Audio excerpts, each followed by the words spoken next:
There is a sound that only happens inside an arena when something real is about to go down. Not the polished, scripted kind of real, but the kind that stops you mid-bite into your nachos and makes you grab the armrest. It's a low, electric hum that passes through the crowd like a current, like the building itself is holding its breath. And on the March 27, 2026 episode of Friday Night SmackDown, broadcasting live from PPG Paints Arena in Pittsburgh, Pennsylvania, with over 12,000 fans packed into every corner of that building, that sound came twice. The first time was for a Grammy award-winning country music star stepping into the squared circle for his first ever WWE singles match. The second time? Well, the second time, nobody saw it coming, and by the end of the night, the entire SmackDown landscape had been shaken to its foundation. Let's set the stage. Because this story doesn't start with Jelly Roll. It starts with a man named Kit Wilson, a low-card heel on the SmackDown roster who had decided that the best path to relevance was to pick a fight with one of the most beloved entertainers in America. Wilson had gone on Miz TV just weeks earlier and called Jelly Roll toxic. He branded the country star as promoting unhealthy lifestyles, as being a bad example, as someone who didn't belong in WWE. Now, if you've ever followed Jelly Roll's actual story, the journey from rock bottom to redemption, from prison walls to sold-out stadiums, from a man who once couldn't imagine tomorrow to a three-time Grammy winner who stands on stages and makes entire arenas cry, you understand why that accusation didn't just light a fire. It lit a furnace. Jelly Roll didn't explode. He didn't rage. He did something far more dangerous. He showed up. He kept showing up. And 2 weeks before WrestleMania 42, the showcase of immortals, set to rock Allegiant Stadium in Las Vegas, he came to Pittsburgh ready to let his fists do the talking. The night started the way most SmackDown nights start these days, with the shadow of the apex predator hanging over everything. Randy Orton opened the show with a promo that sent chills crawling up the spines of fans who have watched this man operate for over 2 decades. He stood in that ring and spoke with the quiet, terrifying calm of someone who has made peace with their own darkness. He talked about voices.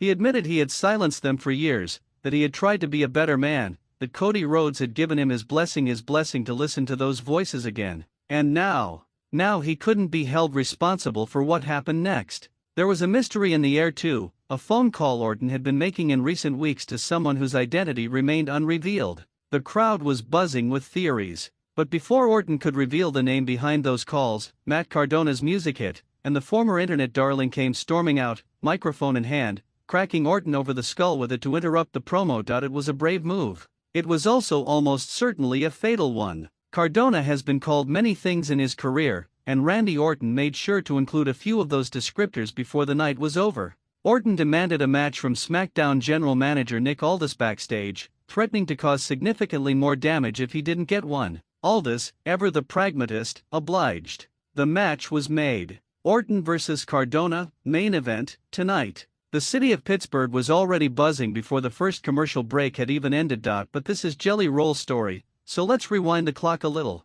Let's go back to that moment when he stepped off the arena bus, sun by his side, soaking in the atmosphere of Pittsburgh, pausing to check out the replica Stanley Cups on display, because that's who Jelly Roll is, a man who walks into a combat sports arena and still finds time to appreciate the beauty of the moment. Cameras caught it. Commentary talked about it. And 12,000 fans who had heard what was happening tonight started getting louder just from the sight of him walking the halls. Kit Wilson, meanwhile, was doing what Kit Wilson does. Backstage, he crossed paths with none other than Danhausen, the very nice, very evil creature who wanders the WWE landscape looking for souls to curse. And in a moment that nobody planned for but absolutely everyone needed, Danhausen planted a curse squarely on Kit Wilson's soul. Danhausen's WWE curse record, now 5 for 5. The man is undefeated. The writing was on the wall. The poetry book was already losing its power. Because yes, Kit Wilson brought a poetry book to a wrestling match. He had been writing verse after verse about Jelly Roll in the weeks leading up to this confrontation,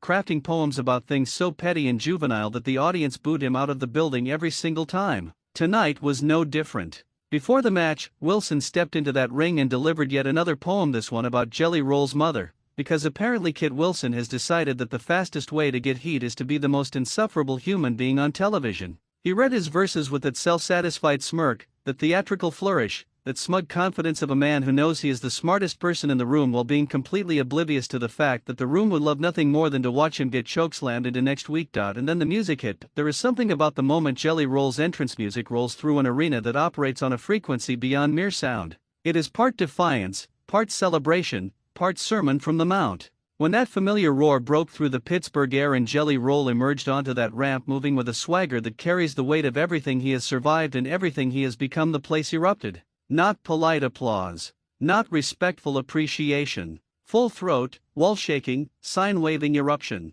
12,000 people who had never thought they'd care about a celebrity match suddenly found themselves completely, utterly invested. The bell rang. Kit Wilson, to his credit, didn't run this time. He had threatened in interviews to fight with his words rather than his fists, but Pittsburgh wasn't going to let him off the hook that easily. Wilson came out swinging, trying to use his wrestling experience to throw Jelly off balance. He moved. He dodged. He attempted to use his technical edge to stay out of the power game because, make no mistake, when Jelly Roll locks his hands around your throat for a chokeslam, the match is over. Wilson actually avoided the first chokeslam attempt. The crowd groaned. Jelly shook it off.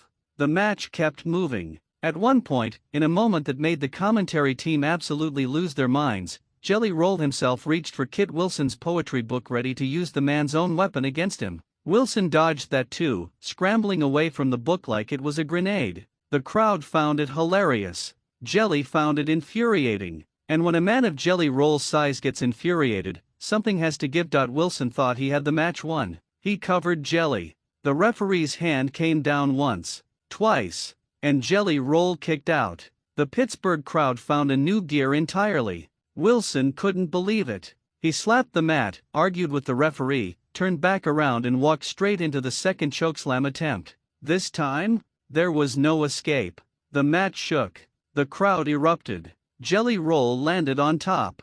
The referee counted. 1, 2, 3. In his first ever WWE singles match, Jelly Roll picked up the victory. What happened next is the kind of thing that doesn't make the highlight reel enough. After the pin, after the celebration, after the referee raised his hand, Jelly Roll turned to the entrance ramp and waved his son into the ring. His boy came running down, and in the middle of that Pittsburgh arena, with thousands of people cheering, father and son stood together in the ring. Jelly Roll lifted him up. And for a moment, the entire wrestling world stopped being about championships and rivalries and heel turns and storyline mechanics. It was just a man, standing with his kid, in a place he never dreamed he'd be, having just won something in front of thousands of people who were rooting for him with everything they had. If you tell me you didn't feel something in that moment, I'm going to need you to check your pulse. But the night wasn't over. Not even close. Because while Jelly Roll was celebrating, the main event was still to come. Randy Orton destroyed Matt Cardona in a match that was less a competition and more a dissection. Orton systematically targeted Cardona's already injured arm, slamming it into the announce desk, smashing it against the ring post, removing Cardona's protective brace just to drive his point home. Cardona had moments, including a Rough Rider that had the crowd thinking maybe, just maybe, but Orton is Orton. The RKO came out of nowhere, as it always does, and Cardona was down for the count. Orton stood in that ring, arm raised, staring down at the man he had just dismantled. And then, a different kind of energy swept through the building. The crowd noise shifted. Cameras caught movement backstage on the split screen. Cody Rhodes' tour bus had pulled up at the arena. The American Nightmare was here. And he wasn't walking slowly. He was walking with purpose. Jelly Roll even intercepted him backstage, trying to slow him down, trying to say something, but Cody Rhodes was not in the mood for conversation. He walked through the building, through the curtain, down that ramp, and directly into Randy Orton's face. What followed was a war. It wasn't a match. There were no rules. It was a brawl that spilled out of the ring, back into the ring, across the timekeeper's area, through the barricade zone, and back again. Security rushed in and was immediately tossed aside. Orton threw an entire group of security personnel across the announce desk like they weighed nothing. Rhodes clawed back, gouging, striking, refusing to let this man breathe for even a second. The crowd was roaring for both of them, because this feud has that rare quality where neither man is entirely the villain and neither is entirely the hero, and everyone in that building just wanted to see these two absolutely go to war. Eventually, they were separated into opposite corners of the ring, breathing hard, eyes locked. 22 days from WrestleMania. 22 days from Las Vegas. 22 days from the biggest possible stage in professional wrestling, where the undisputed WWE Championship will be on the line between a man who broke his former ally's trust and a former champion who refuses to let that betrayal go unanswered. And then Jelly Roll came back out. He walked down that ramp having just won his first WWE singles match, son still likely somewhere backstage celebrating, and he stepped into that ring to try to be the voice of reason. to try to de-escalate what had become a powder keg situation. He moved toward Orton. He moved toward Rhodes. He held his hands up. Peace. Just peace. Let's breathe.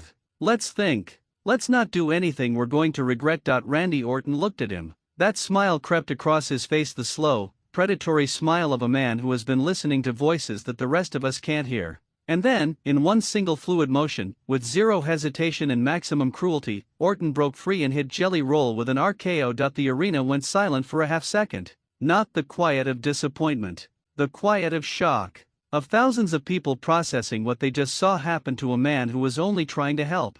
Then the reaction came, a wave of emotion that was part outrage, part disbelief, part the terrible dark appreciation that only wrestling fans understand. Because even as you're furious at Randy Orton, some deep reptilian part of your brain recognizes that the RKO is one of the most beautiful things in professional wrestling, and you just witnessed it deployed perfectly. Orton walked up the ramp. He didn't run. He strolled. He looked back at the chaos he had created. Jelly Roll flat on the mat, Cody Rhodes standing over him, furious, helpless, staring up at the Viper with a look that promised violence on a scale that Las Vegas might not be able to contain. Orton's smile never faded. He raised his arms slightly. And SmackDown went off the air. Let's talk about what this all means. Because there are layers here worth unpacking. First, Jelly Roll. What this man has accomplished in WWE is genuinely remarkable, not just as a celebrity crossover, but as a genuine personality who connects with wrestling audiences in a way that most celebrities never achieve. He lost his WWE debut in a tag match at SummerSlam 2025, teaming with none other than Randy Orton against Drew McIntyre and Logan Paul. He took the loss. He took the bump. He came back. He trained more. He came back to SmackDown in Pittsburgh and won his first singles match. And then he tried to do the right thing. He tried to stop two men from tearing each other apart 3 weeks before the biggest show of the year, and he got RKO'd for it. If you needed a more compelling story arc for a return at WrestleMania 42, you'd have to work hard to find one. The whispers are getting louder that Jelly Roll will team with Royce Keys to face The Miz and Kid Wilson at WrestleMania in Las Vegas. Think about that for a second. Allegiant Stadium. 70,000 fans. Jelly Roll and a musical partner stepping into the grandest stage in sports entertainment. The showcase of immortals. The man who once said he'd never amount to anything, standing on the biggest stage in the world, getting another chance to chase a win. If that doesn't give you chills, I genuinely don't know what to tell you. And then there's Randy Orton and Cody Rhodes, a feud that is genuinely the best championship program WWE has built in years. Two men with real history. Two men who were allies, who trusted each other, who represented something together, and now one of them has turned into something that can't be reasoned with, can't be calmed down, can't be talked to. One of them hears voices now. One of them is smiling when he should be sorry. One of them has a mystery phone contact whose identity may very well blow the roof off WrestleMania season before we even get to Las Vegas. And one of them just watched the man who tried to help him get dropped on the mat in front of the whole world. And that image is going to fuel something that no championship belt was ever really big enough to contain. 22 days. That's all that's left between now and WrestleMania 42. 22 days before Las Vegas becomes the center of the wrestling universe. 22 days before Jelly Roll potentially gets his biggest stage yet. 22 days before Cody Rhodes gets his answer. 22 days before we find out who Randy Orton has been talking to. 22 days that, based on everything we just watched in Pittsburgh, are going to feel like a lifetime. This was Wrestling Impact's breakdown of a SmackDown that delivered emotion, drama, shock, and one of the most heartfelt father-son moments we've seen inside that ring in a long, long time. If this story got your pulse racing the way it got ours, let us know down in the comments. Tell us who you think Orton's mystery contact is. Tell us what you think happens with Jelly Roll at WrestleMania. Tell us if you're riding with Cody or if some part of you, deep down, is listening to those voices too. Drop a like if this video hit different. And if you're not subscribed to Wrestling Impact yet, what exactly are you waiting for? Because the road to WrestleMania is paved with moments.